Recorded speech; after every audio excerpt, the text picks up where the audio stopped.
예수님께서 우리 인생을 불쌍히 여기시기 때문에 이 땅에 육신의 몸을 입고 오신 것이죠. 그리고 강양의 사역을 통하셔서 그 불쌍히 여기심을 실제적으로 보이셨고, 또 궁극적으로는 십자가에서 죽임을 당하시게 되기까지 하는 것이죠. 우리를 긍휼히 여기시는 그 예수님, 특별히 삼위 하나님의 우리 인생에게 대한 가장 대표적인 속성이 이런 긍휼의 모습으로 나타나죠. 그러니까 하나님은 사랑이시다라고 할 때 그 하나님의 사랑이 우리에게 가시적으로 표현되어지는 것이 긍휼, 불쌍히 여김이라는 것입니다. 그래서 우리는 불쌍히 여김을 받기 위해서 예수님께 나아가야 하는 것이죠. 또 예수님께 우리를 드려야지 됩니다.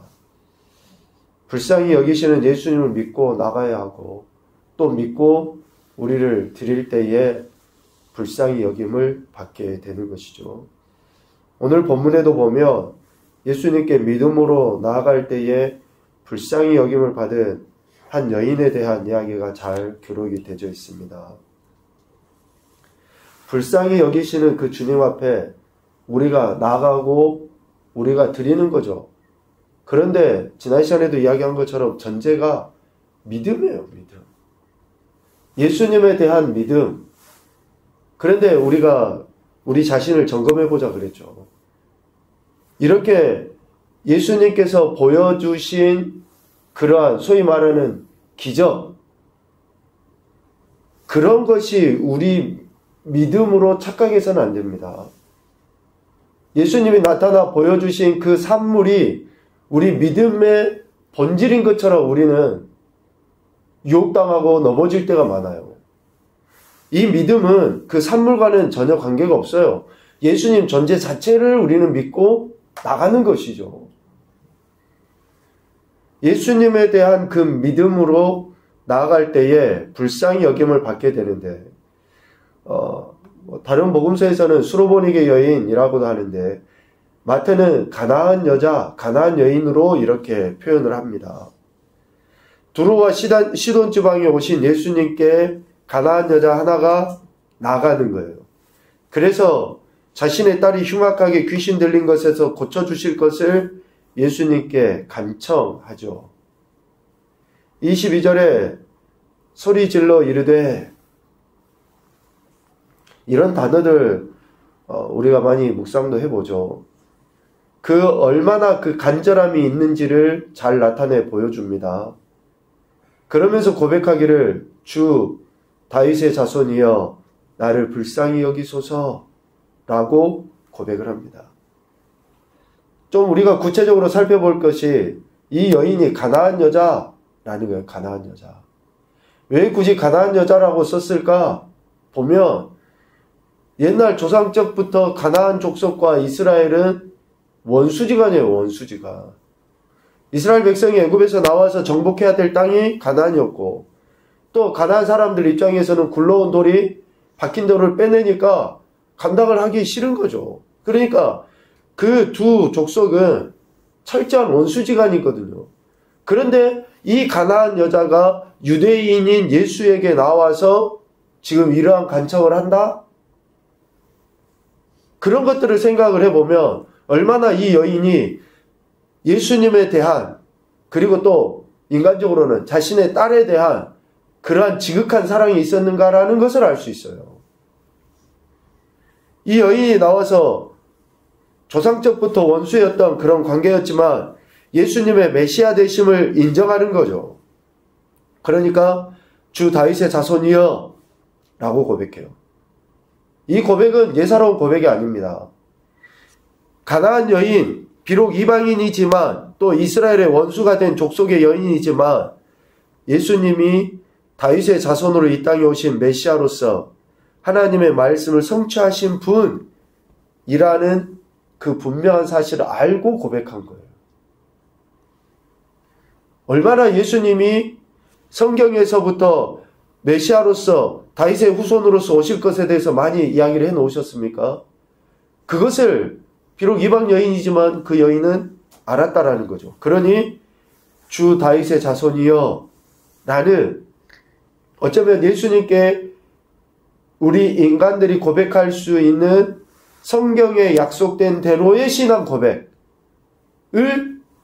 이 여인이 하고 있는 거죠. 성경에서 예수님에 대해서 표현해 놓은 그런 가장 핵심의 고백을 이 가나안 여자가 하고 있다라는 것이죠. 그러면서 나를 불쌍히 여기소서. 우리 어제 기도에 대해서도 이야기했죠. 짧지만 간절하고 강력한 기도를 한 거예요. 나를 제발 불쌍히 여겨달라. 앞뒤 뭐 다 묻고 없어요. 그냥 먼저 이것을 예수님께 선포해버리는 거예요. 나 좀 제발 불쌍히 여겨달라. 예수님이 오신 분명 목적을 알고 고백한 겁니다. 앞서 이야기한 것처럼 예수님은 이 땅에 있는 모든 인생들을 불쌍히 여기기 위해서 이 땅에 오신 것 아닙니까? 그 목적을 분명히 알고 있는 이 여인을 지금의 자신의 상황, 환경, 즉 딸이 흉악하게 귀신 들린 것에서 고치실 수 있는 분이, 불쌍히 여겨주실 수 있는 분이 예수님임을 알고 확신하고 신뢰했던 것이죠. 그러니까 나를 불쌍히 여겨소서 라고 고백합니다. 그럴 때 예수님이 단호하게 거절하시죠. 나는 이스라엘의 집 잃어버린 양 외에는 다른 데로 보내심을 받지 않았다 라고 이야기해요. 그런데 그 앞서 그 여인을 소위 말하는 개 취급을 하는 거죠. 그런데도 어때요? 그 여인은 예수님 앞에 27절과 같은 고백을 합니다. 당신의 말씀이 옳습니다. 나는 개와 같은 그런 존재입니다. 그런 고백을 하는 거예요. 자신을 낮출 수 있는 데까지 최대한 낮추는 거예요. 참 우리 자신들 이렇게 가만히 천천히 생각해 보면 기도를 하나님 앞에 드려요. 어떤 기도는 지금 수십 년이 돼도 응답이 안 되는 것들이 있을 거예요. 그러면서 우리가 하나님 앞에 기도한다라고 할 때 힘을 빼지 못하는 게 있어요. 자존심을 꺾지 못하는 게 있어요. 내가 2년, 3년, 4년을 기도했는데도 응답 안 해주시더라. 10년을 해도 안 되더라. 특별히 누군가를 위한 그 구원의 기도. 그러면서 우리가 겸손하지 못하게 교만한 태도로서 하나님 앞에 하는 그런 모습들이 있다라는 거예요. 기도는 철저하게 우리 자신을 낮추는 거예요. 하나님은 하나님이시고 나는 한낱 피조물에 불과하고 소위 말하는 짐승 개에 불과한 그런 존재입니다. 라는 그 고백을 하는 것이 기도거든요. 이 여인은 그렇게 자기 자신을 철저하게 낮춘 거예요. 나는 개에 불과합니다. 그런데 그 개들도 주인의 상에서 떨어진 부스러기를 먹지 않습니까? 라고 예수님께 고백을 한 거죠. 이방인이지만 예수님께서 불쌍히 여기심에는 결코 차별이 있을 수 없고 반드시 예수님께서 불쌍히 여기심으로 말미암아 자신의 딸이 귀신에서 풀려날 것을 확신한 고백입니다. 그러한 고백으로 이 여인은 예수님께 나아갔고 이러한 여인의 믿음을 예수님께서는 칭찬하시면서 불쌍히 여겨주시죠. 우리가 불쌍히 여김 받기 위해서 예수님께 나아갈 때 가장 핵심의 전제는 오늘 가나안 여자와 같은 믿음이 전제입니다. 믿음으로 나아갈 때 또 믿음으로 나아가서 불쌍히 여김을 간구할 때 우리의 자존심, 우리의 부족하고 연약함 다 내려놓고 주님께 드릴 때 불쌍히 여김을 받게 됩니다. 그의 딸을 예수님께서는 고치시죠. 그러면서 이방인이라 할지라도 불쌍히 여기시는 그 사랑을 실질적으로 드러내 보이십니다.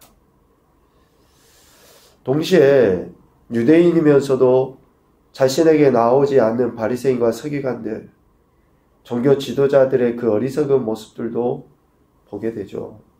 반대로 생각을 해보면 오늘 우리도 예수님의 은혜를 경험하기 위해서는 믿음으로 나가야 됩니다.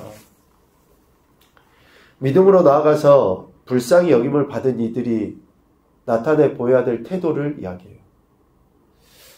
제가 이런 단어를 자주 쓰는 이유는 태도라든지 또 결단이라든지 이런 단어를 자주 쓰는 이유는 우리 안에서 하나님이 말씀하시고 상호 그 교제이며 그 관계를 나타내 보이기 때문에 그렇습니다. 우리를 불쌍히 여겨주심에 대한 나의 태도가 뭐가 돼야 되느냐, 나의 행동이 뭐가 돼야 되느냐. 오늘 29절부터 나와 있는 말씀을 통해 결국 우리는 하나님의 영광을 드러내는 것이어야 돼요. 영광을. 불쌍히 여김을 받은 이들은 하나님께 영광 올려드려야 되는 거죠.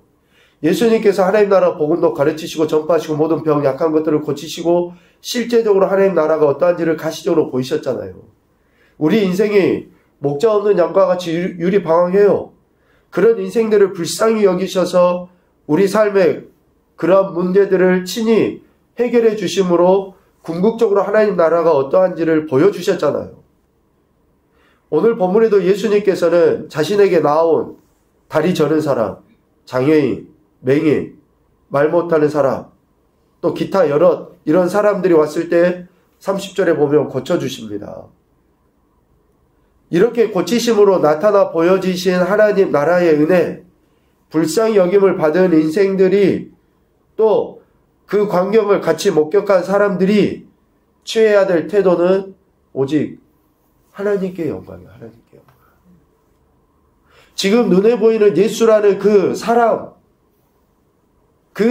높여서 왕으로 추대하고 왕으로 만드는 것이 목적이 아니라 하나님의 영광을 드러내는 거예요. 예수님이 메시아로서 이 땅에 오셨지만 예수님은 이 땅에서 영광 받으시려고 하신 게 아니에요. 하나님의 영광을 드러내시기 위해서 이 땅에 오셨고 불쌍히 여기시는 사역을 감당하신 거거든요. 그런데 사람들은 예수님께서 그런 일들을 행하시니까 어떻습니까? 예수를 왕으로 추대하려고 하는 거예요. 오병이어의 기적을 보냈을 때도 무리들이 예수님 왕으로 추대하려 하니까 제자들을 먼저 급히 떠나보내시고 예수님도 그 자리를 피하신 거 아닙니까?